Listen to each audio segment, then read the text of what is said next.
Hi everyone, I'm doing a flip through of the 2025 Hobonichi Techo Cousin.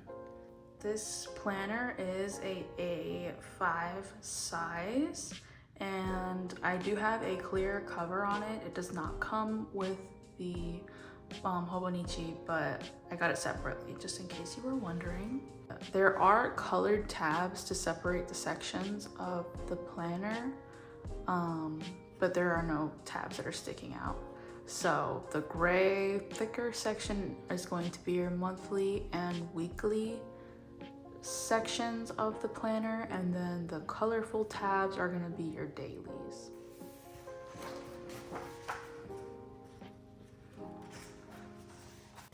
So right in the beginning of the planner, you will see that you have an overview of the previous year, the current year, and then the next year. And then once you flip that page, you have like a snapshot of the year with vertical months. So we have January to June, and then July to December. And in this layout, you have 3 bullet points at the top, and then you have your days of the month in the middle section, and then you have a blank square section at the bottom of each month.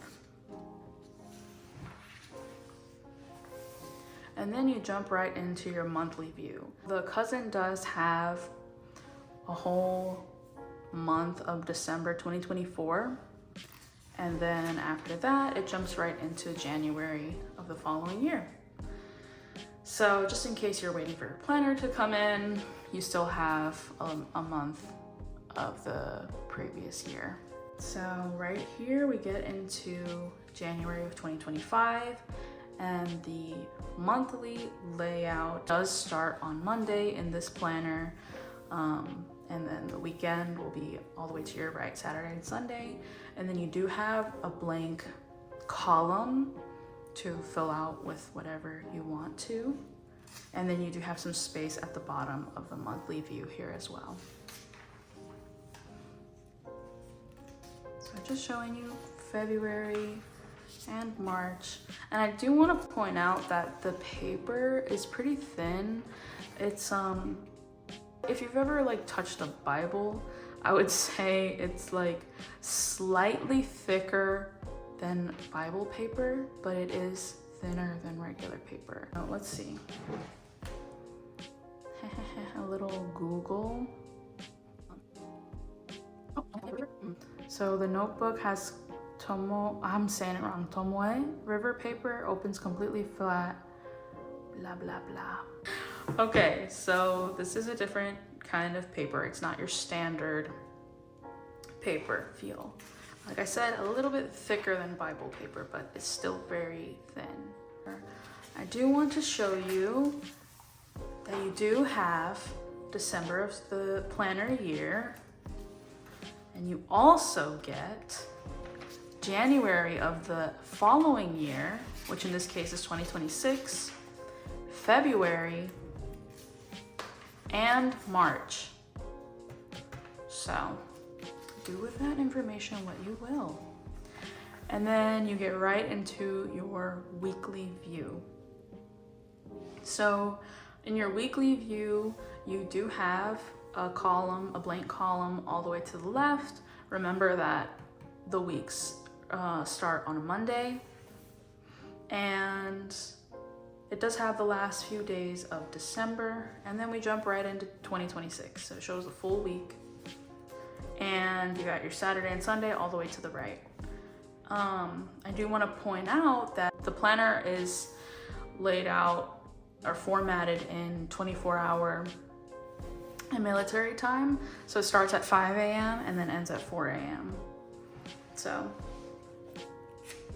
which is, I am not used to military time or 24-hour time, but I will learn. So there's that, just in case you did not know.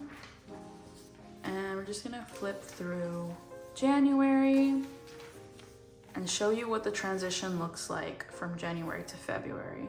So you see we have the last few days of January, and then we start in February. And then so on. Same thing for when we transition to March. You have your last few days of February, and then boom, straight into March. And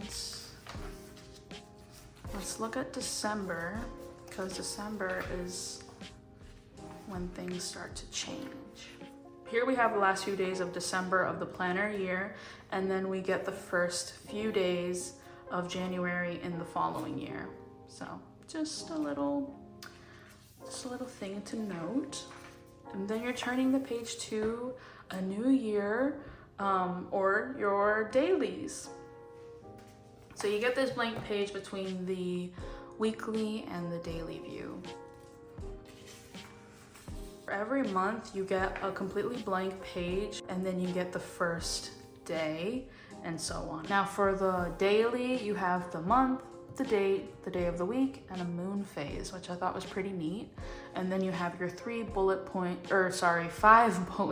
at the top here. And then again, you have your little 24-hour or military time section right here for anything that you want to write out according to the clock.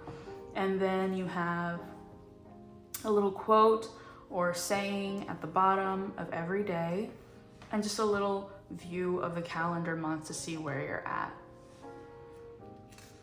And there is like a faint line separating the little time and the bullet point. You can section this off and use it to however you want to.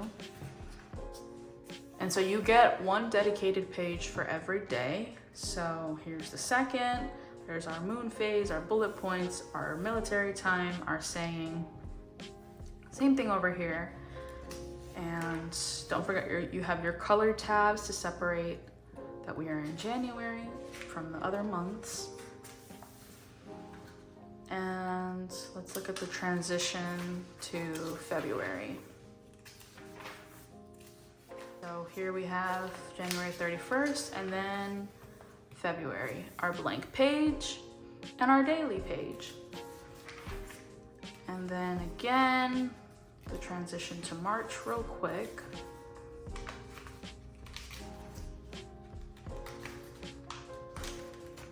So here we have February's last day on this side, the blank page for March to separate March, and then we get into our dailies.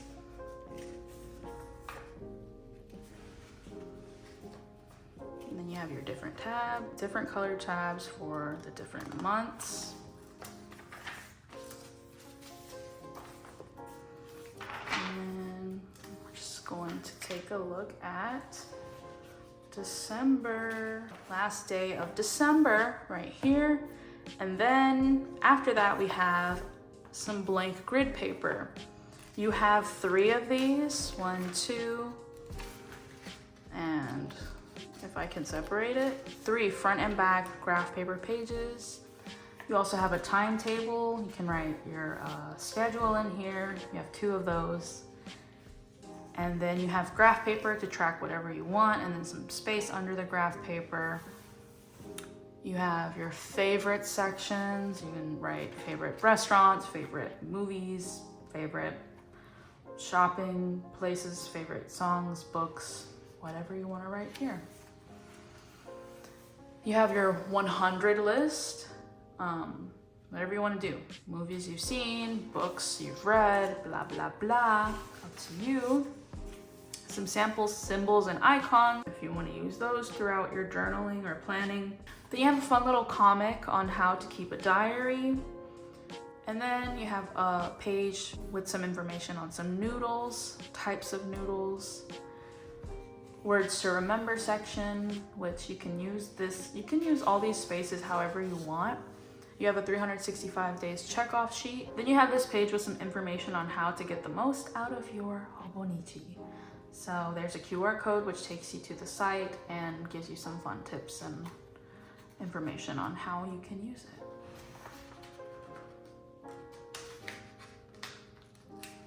And then right here we have a gift tracker, an address or contact information tracker. And then finally, your personal notes page where you can write down your personal information in case somebody finds your planner. And then they have Hobonichi socials, website, etc., etc. So that was a little flip through of the Hobonichi Techo 2025 in the cousin version. It's simple, there's structure, but you can use it however you want, which I really like.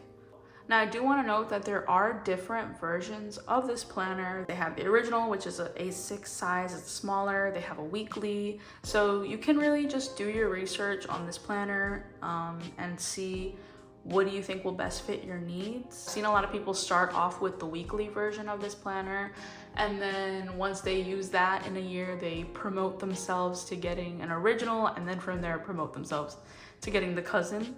But I just went with it and got the cousin, and I'm really excited to see how I can use this planner and what it'll look like at the end of this year. So if you like this planner, I will go ahead and link the information down below for you to get your own copy. And I'll also link the clear case that I got for this planner as well down below. So I hope that this video helped you get a deeper understanding of the cousin version, and hopefully it'll help you to come to a decision if you were debating. If you liked the video, comment, like, and consider subscribing. Anyway, thank you for watching. Happy New Year. Have a good 2025, and